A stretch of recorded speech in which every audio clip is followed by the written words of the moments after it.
नांदेड़ में 100 सोने के महल हुआ करते थे और ये गुरु गोविंद सिंह जी महाराज जी के सतयुग का तप स्थान भी है। सम्मत 1764 महीना भाद्रव में गुरु महाराज नांदेड़ में पधारे। गुरु महाराज जी के साथ बहादुर शाह बादशाह भी आया। बहादुर शाह गोदावरी के किनारे रहने लगा। वहीं से कुछ दूरी पर एक गांव है जिसका नाम ब्राह्मण है, जिसको आजकल के लोग ब्राह्मणवाड़ा भी कहते हैं। वहीं पर गुरु महाराज जी ने अपना डेरा लगाया और वहीं पर रहने लगे। उस जगह को आज सिख समाज के लोग गुरुद्वारा हीरा घाट साहिब के नाम से जानते हैं। गुरु महाराज जी गंगा गोदावरी जी को देखकर बड़े प्रसन्न हुए। वहीं पर सारी सिख संगत आकर गुरु महाराज जी के दर्शन करने लगी और बहादुर शाह भी वहीं पर आकर गुरु महाराज जी के दर्शन करने लगा। फिर गुरु महाराज जी नगीना घाट साहिब जा पहुंचे। गुरु महाराज जी ने फरमाया कि नांदेड़ का नाम सतयुग में गोविंद नगरी था और यहाँ पर एक नदी बहती थी जिसका नाम था बाण गंगा। सतयुग में सतनुदर थी। कहते हैं कि यहाँ पर दूध की नदी बहती थी। नौनाथ 84 स्थित यहाँ पर विचरते थे और कहते हैं कि यहाँ पर 40 कोस में 100 सोने के महल हुआ करते थे और ये जगह देवतों की नगरी हुआ करती थी। फिर गुरु महाराज जी ने फरमाया कि यहाँ पर हमारा भी सतयुग का तप स्थान है।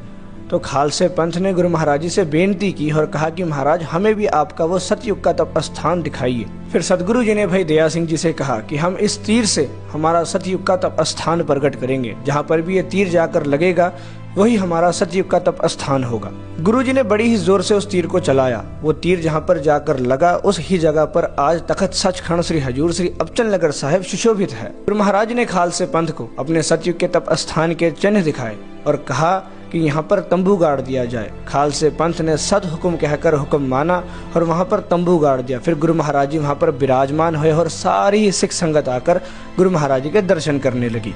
कुछ समय बीत गया और गुरु महाराज जी ने फरमाया कि हमारे असवारी का समय नजदीक है, हम पंचमी के दिन असवारा करेंगे। तो खालसे पंथ ने अरदास की और गुरु महाराज जी से पूछा कि महाराज जी खालसे को किसके लड़ लाए हो, मतलब किसके भरोसे आप खालसे पंथ को छोड़कर जा रहे हो।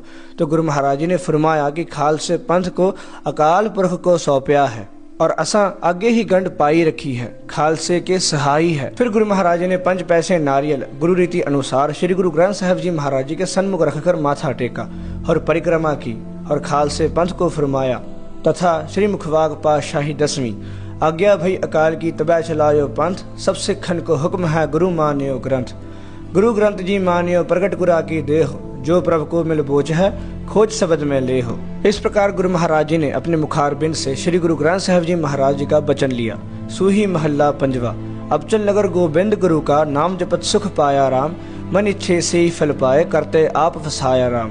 इसी कारण इस स्थान का नाम गुरु महाराज जी ने अबचल नगर साहिब रखा। खालसा जी गुरु महाराज जी दे कारण करन दी साखी अपा नेक्स्ट वीडियो च पावांगे। इस वीडियो ਨੂੰ हर गुरसिख तक शेयर करो जी।